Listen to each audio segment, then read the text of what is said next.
Hello, ഞാൻ ജയമതി.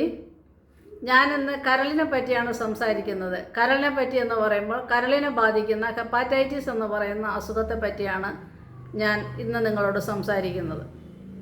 എന്തെങ്കിലും അപാകതകളുണ്ടെങ്കിൽ തീർച്ചയായും എൻ്റെ കമൻറ്റ് ബോക്സിൽ നിങ്ങൾ രേഖപ്പെടുത്തണം. ഈ വീഡിയോ നിങ്ങൾക്ക് ഇഷ്ടപ്പെട്ടാൽ ലൈക്ക് ചെയ്യണം, ഷെയർ ചെയ്യണം. മിത്രാവിഷൻ 73 എന്ന് പറയുന്ന എൻ്റെ യൂട്യൂബ് ചാനൽ സബ്സ്ക്രൈബ് ചെയ്തും എന്നെ സഹായിക്കണം എന്ന് ആവശ്യപ്പെട്ടുകൊണ്ട് ഞാൻ ഹെപ്പാറ്റൈറ്റിസ് എന്ന് പറയുന്ന ടോപ്പിക്കിലേക്ക് കടക്കുകയാണ്. ഈ ഹെപ്പാറ്റൈറ്റിസ് എന്ന് പറയുന്നത് കരൾ വീക്കം മുതൽ കരളിനെ ബാധിക്കുന്ന മാരകമായ അസുഖങ്ങളായ സിറോസിസ് അല്ലെങ്കിൽ കരൾ ക്യാൻസർ എന്നീ രോഗങ്ങളുടെ തുടക്കമാണ് എന്ന് പറയാം. ഈ ഹെപ്പാറ്റൈറ്റിസ് ഒരു വൈറൽ ഡിസീസാണ്, അതായത് വൈറസ് പരത്തുന്ന ഒരു രോഗമാണ്. ഈ വൈറസുകൾ 5 തരത്തിലുണ്ട്: A, B, C, D, E. അതുപോലെ തന്നെ ഹെപ്പാറ്റൈറ്റിസ് എന്ന് പറയുന്ന അസുഖവും 5 തരത്തിലുണ്ട്. ഹെപ്പാറ്റൈറ്റിസ് എ, ഹെപ്പാറ്റൈറ്റിസ് ബി, അങ്ങനെ 5 തരത്തിലാണ് ഇത് ഉള്ളത്. സാധാരണയായി കുട്ടികളെയാണ് ഇത് ബാധിക്കുന്നത് എന്ന് ആണ് പഠനങ്ങൾ സൂചിപ്പിക്കുന്നത്. കൃത്യസമയത്തുള്ള രോഗനിർണയവും അതിനു വേണ്ടിയുള്ള ചികിത്സകളും സ്വീകരിച്ചെങ്കിൽ മാത്രമേ ഇതിൽ നിന്ന് നമുക്ക് മുക്തി നേടാൻ സാധിക്കുകയുള്ളൂ. WHO അല്ലെങ്കിൽ വേൾഡ് ഹെൽത്ത് ഓർഗനൈസേഷൻ്റെ കണക്കുകളനുസരിച്ച് 2030 ആകുമ്പോൾ ലോകത്തിൽ നിന്ന് ഈ ഹെപ്പാറ്റൈറ്റിസ് എന്ന് പറയുന്ന രോഗം നിർമ്മാർജ്ജനം ചെയ്യുന്നതിന് സാധിക്കുമെന്നാണ് പറയുന്നത്. അതിനുള്ള മുൻകരുതൽ എന്നോണമാണ് ഗർഭിണികൾക്ക് തന്നെ ഇപ്പോൾ ഹെപ്പാറ്റൈറ്റിസിനുള്ള വാക്സിൻ കൊടുക്കുന്നത്. അതായത് നവജാത ശിശുക്കൾക്ക് ഹെപ്പാറ്റൈറ്റിസ് എന്ന രോഗം വരാതിരിക്കുന്നതിന് വേണ്ടി ഗർഭാവസ്ഥയിൽ തന്നെ അമ്മമാർക്ക് ഇതിൻ്റെ വാക്സിൻ കൊടുക്കുന്നു. ഇനി ഈ വാക്സിൻ്റെ ചരിത്രം എന്ന് പറയുന്നത് 1967 ബാരി ബ്ലെയർ എന്ന് പറയുന്ന ഒരു സയൻറ്റിസ്റ്റാണ് ഇതിൻ്റെ വാക്സിൻ കണ്ടുപിടിച്ചത്. അദ്ദേഹത്തോടുള്ള നന്ദി സൂചകമായി ലോകം അദ്ദേഹത്തിന് നോബൽ സമ്മാനം നൽകി ആദരിച്ചു. ജൂലൈ 28 അദ്ദേഹത്തിൻ്റെ ജന്മദിനമായതുകൊണ്ട് ഈ ജൂലൈ 28 ലോക ഹെപ്പാറ്റൈറ്റിസ് ദിനം അല്ലെങ്കിൽ വേൾഡ് ഹെപ്പാറ്റൈറ്റിസ് ഡേ ആയി നമ്മൾ ആചരിക്കുകയും ചെയ്യുന്നു. ഇനി ആർക്കൊക്കെയാണ് ഈ വാക്സിൻ നൽകേണ്ടത്?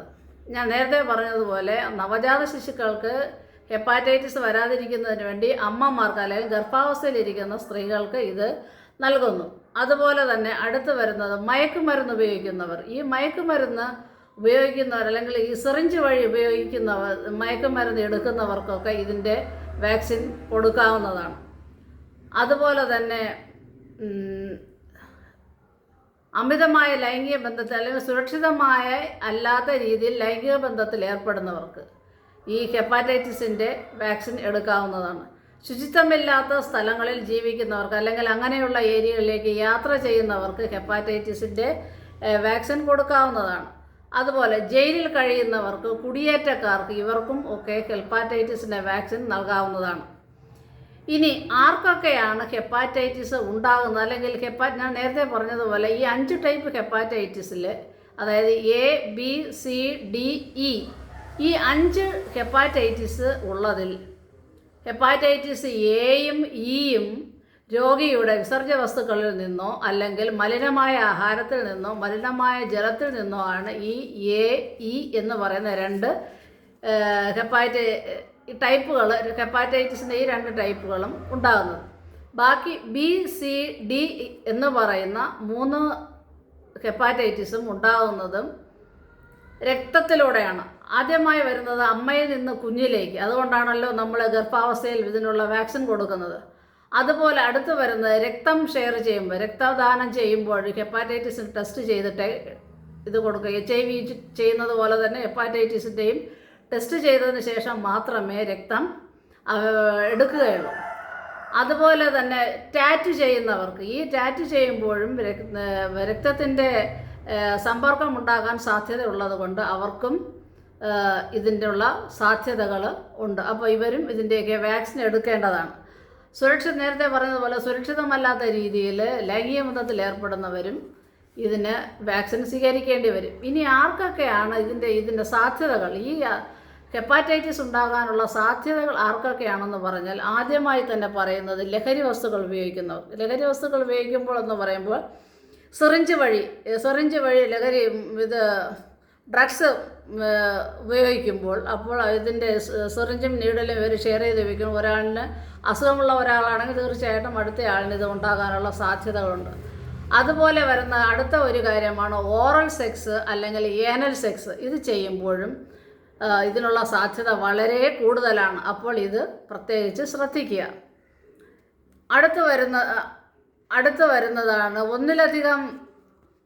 ഒന്നിലധികം ആൾക്കാരുമായിട്ട് ലൈംഗിക ബന്ധത്തിൽ ഏർപ്പെടുമ്പോൾ തീർച്ചയായിട്ടും കോണ്ടം ഉപയോഗിച്ചിട്ട് മാത്രമേ ലൈംഗിക ബന്ധത്തിൽ ഏർപ്പെടാൻ പാടുള്ളൂ.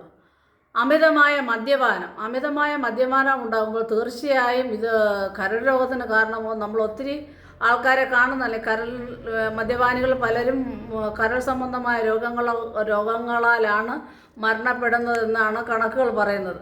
അതുപോലെ തന്നെ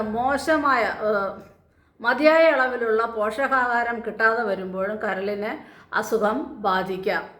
അടുത്ത് പറയുന്നത് ആശുപത്രികളിൽ അല്ലെങ്കിൽ നഴ്സിംഗ് ഹോമുകളിൽ വളരെ ദീർഘകാലമായി ജോലി ചെയ്യുന്ന ആൾക്കാർ അതിൻ്റേതായിട്ടുള്ള പ്രിക്കോഷൻസ് എടുത്തിട്ട് വേണം ഇത് ചെയ്യാൻ. കാരണം ഇങ്ങനെയുള്ള രോഗികളുമായിട്ട് കോണ്ടാക്റ്റ് വരുമ്പോൾ അവർക്ക് ഈ അസുഖം ഉണ്ടാകാനുള്ള സാധ്യതകളുണ്ട്. അതുകൊണ്ട് തീർച്ചയായിട്ടും ഗ്ലൗസോ മാസ്കോ അങ്ങനെയുള്ള കാര്യങ്ങളൊക്കെ ഇടുക. അല്ലെങ്കിൽ വാക്സിൻ എടുക്കേണ്ട അവസരങ്ങളാണെങ്കിൽ തീർച്ചയായിട്ടും വാക്സിൻ എടുക്കണം.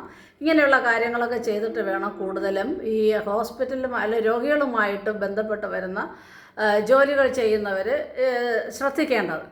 അതുപോലെ വളരെ കാലമായി ഡയാലിസിസിന് വിധേയമായി കൊണ്ടിരിക്കുന്ന രോഗികൾക്കും ഹെപ്പാറ്റൈറ്റിസ് ഉണ്ടാകാനുള്ള സാധ്യതയുണ്ട്. അതുപോലെ മോശമായ ഏരിയകളിലേക്ക് താമസം മാറുന്നവർ, ഞാൻ ഉദ്ദേശിച്ചത് മിഷൻ വർക്കിന് പോകുന്നവർ അല്ലെങ്കിൽ ഏതെങ്കിലുമൊക്കെ വിസിറ്റിങ്ങിന് പോകുന്നവർ പലരും ഇങ്ങനെയുള്ള അസുഖങ്ങൾ ഉണ്ടാകാനുള്ള സാധ്യത ഉള്ളതുകൊണ്ട് ഇങ്ങനെയുള്ള സന്ദർഭങ്ങളിലൊക്കെ ഇതിനുള്ള വാക്സിൻ എടുക്കുക എന്നുള്ളത് തന്നെയാണ് ഇതിൻ്റെ സുരക്ഷിതമായ മാർഗം. ഇനി ഇതിനുള്ള ഹെപ്പാറ്റൈറ്റിസിനെതിരെ നമുക്കെടുക്കാൻ പറ്റുന്ന പ്രതിരോധ മാർഗങ്ങളെന്ന് പറയുന്നത് തീർച്ചയായിട്ടും വാക്സിൻ തന്നെയാണ്. കൃത്യസമയത്ത് രോഗം കണ്ടുപിടിക്കണം, നമ്മൾ അതിനുള്ള വാക്സിൻ എടുക്കണം. അപ്പോൾ എന്താണ് ഹെപ്പാറ്റൈറ്റിസിൻ്റെ ലക്ഷണമെന്ന് പറഞ്ഞാൽ നമ്മളുടെ സ്കിന്നിൽ അല്ലെങ്കിൽ നമ്മുടെ ത്വക്കിൽ ഒരു യെല്ലോയിഷ് കളർ അല്ലെങ്കിൽ ഒരു മഞ്ഞ കളർ ഉണ്ടാകാനുള്ള സാധ്യതയുണ്ട്. അതുപോലെ തന്നെ ഡാർക്ക് നിറത്തിലുള്ള ഇരുണ്ട നിറത്തിലുള്ള യൂറിൻ ഉണ്ടാകും, അല്ലെങ്കിൽ ഓക്കാനമുണ്ടാകും, ഛർദിലുണ്ടാകും. ഇതൊക്കെ സാധാരണഗതിയിൽ ഉണ്ടാകുന്ന അസുഖങ്ങളാണെങ്കിൽ കുഴപ്പമില്ല. കൃത്യമായി നമ്മൾ ഡോക്ടറിനെ കണ്ടുപിടിച്ച് മരുന്ന് കഴിച്ച് അസുഖം മാറ്റുക.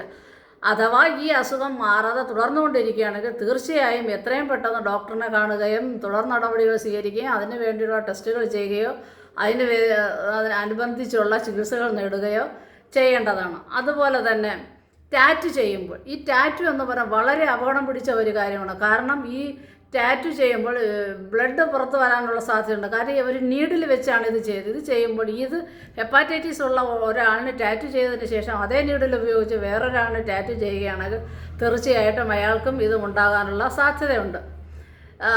അതുപോലെ തന്നെ ഈ രോഗികളുടെ സാധനങ്ങൾ, ഈ ഹെപ്പാറ്റൈറ്റിസ് ബാധിച്ച രോഗികളുടെ സാധനങ്ങളോ അല്ലെങ്കിൽ അവരുടെ സ്വകാര്യ സാധനങ്ങളൊക്കെ വേറൊരാൾ ഉപയോഗിക്കുകയാണെങ്കിൽ തീർച്ചയായും അത് അണുവിമുക്തമാക്കിയിരിക്കണം. അതിനുവേണ്ടിയുള്ള മുൻകരുതലുകളൊക്കെ എടുത്തിട്ട് മാത്രമേ ഇത് ചെയ്യാൻ പാടുള്ളൂ. അതുപോലെ ദീർഘമായ യാത്രകൾ ചെയ്യുമ്പോൾ അതായത് വളരെ ദൂരം ഒക്കെ യാത്ര ചെയ്യുമ്പോൾ കഴിയുന്നതും പുറത്തു നിന്നുള്ള വെള്ളം കുടിക്കാതിരിക്കുക. കാരണം മലിനമായ ആഹാരത്തിലൂടെയും മലിനമായ ജലത്തിലൂടെയും ഹെപ്പാറ്റൈറ്റിസ് ഉണ്ടാകാനുള്ള സാധ്യത വളരെ കൂടുതലാണ്. അതുകൊണ്ട് തന്നെ അങ്ങനെയുള്ള വെള്ളം നമ്മൾ കുടിക്കുന്ന സാഹചര്യങ്ങൾ ഒഴിവാക്കണം. അതിന് വേണ്ടിയിട്ട് കൃത്യമായി കഴിയുന്നത്ര നമ്മൾ തന്നെ വെള്ളം ചൂടാക്കി തണുപ്പിച്ച വെള്ളം കൊണ്ടുപോയി നമ്മൾ ഉപയോഗിക്കാൻ ശ്രദ്ധിക്കണം. അപ്പോൾ ഇതൊക്കെയാണ് ഹെപ്പാറ്റൈറ്റിസിനെ പറ്റി എൻ്റെ അറിവിലുള്ള കാര്യങ്ങൾ എനിക്ക് നിങ്ങളോട് പറയാനുള്ളത്. അപ്പം ദൈവം നമുക്ക് ഒരു കരളേ തന്നിട്ടുള്ളൂ. ആ കരളിനെ നമ്മുടെ ജീവിതകാലം മുഴുവനും നമ്മൾ വളരെ ആരോഗ്യമുള്ളതായിട്ട് സൂക്ഷിക്കുക. അതുപോലെ അത് ആരോഗ്യമുള്ളതായി സൂക്ഷിക്കുന്നതിന് വേണ്ടിയുള്ള പ്രാധാന്യത്തെപ്പറ്റി മറ്റുള്ളവർക്ക് നമ്മൾ പറഞ്ഞു കൊടുക്കുക. സ്കൂൾ തലത്തിൽ തന്നെ കുട്ടികൾക്ക് ഈ കരളിനെ അവയവങ്ങൾ ബയോളജി ക്ലാസ്സുകളിലൊക്കെ കരളിനെ പറ്റിയൊക്കെ പഠിപ്പിക്കുമ്പോൾ തീർച്ചയായിട്ടും അധ്യാപകർക്ക് കരളിൻ്റെ ബാധിക്കുന്ന അസുഖങ്ങളായ ഈ ഹെപ്പാറ്റൈറ്റിസ് പോലുള്ള കാര്യങ്ങളെപ്പറ്റി സംസാരിക്കാം. അതിനുവേണ്ടി നമ്മൾ എടുക്കേണ്ട പ്രതിരോധ മാർഗങ്ങൾ എന്താണ്, അത് എങ്ങനെ തടയാം എന്നൊക്കെയുള്ള കാര്യങ്ങൾ ഒരു ബ്രീഫായിട്ടെങ്കിലും കുട്ടികൾക്ക് പറഞ്ഞു കൊടുത്തു കഴിഞ്ഞാൽ എന്തെങ്കിലും അവരുടെ മനസ്സിൽ അല്പം കിടന്നാൽ അത് നാളത്തെ ഒരു തലമുറയ്ക്ക് വലിയൊരു ഉപകാരം ആകും. അതുകൊണ്ട് അധ്യാപകരോടും പറയാനുള്ളത് ബയോളജി ക്ലാസ്സുകളിൽ പോകുമ്പോൾ തീർച്ചയായിട്ടും ഈ ബോഡി പാർട്സ് പഠിപ്പിക്കുമ്പോൾ അതിനോടനുബന്ധിച്ച് നമുക്ക് ഉണ്ടാകാൻ സാധ്യതയുള്ള അസുഖങ്ങളും അതിന് വേണ്ടി അതെങ്ങനെ തടയാം എന്നുള്ള കാര്യങ്ങളൊക്കെ ഒരു ബ്രീഫായി നമ്മൾ അവരോട് പറഞ്ഞിരുന്നാൽ അവരുടെ മനസ്സിൽ ആ വിത്തുകൾ കിടക്കും. എന്തെങ്കിലും അവർക്കൊരാവശ്യം വരുമ്പോൾ അതൊരു ഉപയോഗിക്കും. അത് നമ്മുടെ ജീവിതത്തിൽ ചില അധ്യാപക വൃത്തിയേക്കാൾ നമ്മൾ വരുന്ന തലമുറയെ നമ്മൾ കൂടുതൽ ഗുണമുള്ളവരായി ഒരു പുതിയ തലമുറയെ വാർക്കുന്നതിന് വേണ്ടി നമ്മൾ ചെയ്യുന്ന വലിയൊരു പ്രവർത്തനമാകും. അപ്പോൾ ദൈവം തന്ന കരളിനെ എല്ലാവരും നന്നായി സൂക്ഷിക്കുക. നല്ല കരളെ അല്ലാതെ കരളിൻ്റെ കരളെ എന്ന് പാടിയിട്ടൊന്നും കാര്യമില്ല. നമ്മുടെ കരളിനെ അത്രമേൽ പ്രാധാന്യമുള്ളതായി കണ്ടുകൊണ്ട് നമ്മുടെ കരളിനെ നന്നായി സൂക്ഷിക്കുക, ആരോഗ്യം ശ്രദ്ധിക്കുക. എന്തെങ്കിലും ബുദ്ധിമുട്ടുണ്ടായാൽ എത്രയും പെട്ടെന്ന് തന്നെ രോഗം കണ്ടുപിടിക്കുക, അതിനുള്ള ചികിത്സ നേടുക. അപ്പോൾ എല്ലാവർക്കും നല്ല ഒരു കരൾ ഉണ്ടാകട്ടെ എന്ന് ആശംസിച്ചുകൊണ്ട് നമ്മുടെ യാത്ര തുടരാം. Okay, by.